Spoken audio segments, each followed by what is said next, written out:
Баршаңызға қайырлы күн, сіздермен бірге Айгерім. Бүгін мен сіздерге етсіз жасалатын дәл осындай котлеттің рецептімен бөлісемін.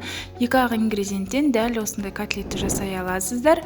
Видеоны соңына дейін өткізбей қарап, каналыма тіркеліп, қоңырауша белгісін басуды ұмытпаңыздар. Бізге қажетті ең алдымен гречкамызды осылай тазалап, жуып, суға пісіріп алатын боламыз. Картошкамызды да дәл осылай тазалаймыз және де жіңішке етіп турасаңыздар 15-20 минутта пісіп қалатын болады. Картошкамыз піскеннен соң дәл осыны блендердің немесе картошканы езгіштің көмегімен жаңағы езіп алатын боламыз. Егер ол да жоқ болса, вилканың көмегімен езіп алсаңыздар да болады.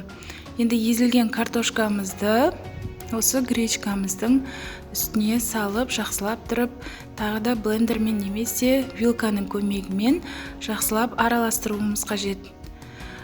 Ұстап тұру үшін, жаңағы тығыздықты ұстап тұру үшін жұмыртқа саламыз. Дәміне қарай тұз, қызыл бұрыш, қара бұрыш, паприка салсаңыздар да өз еркілеріңізде татымына қарай салып көресіздер.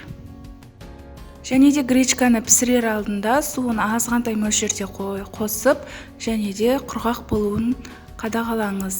Және де барлығын дәл осылай араластырып болғаннан соң қолымызды міндетті түрде сулап алсаңыздар, осы массамыз қолыңызға жабыспайтын болады.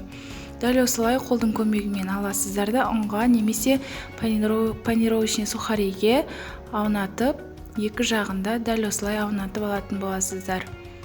Барлығын аунатып, формасын шығарып, дәл осындай болған кезде қызып тұрған майымызға 2-3 минуттай ғана пісіздер.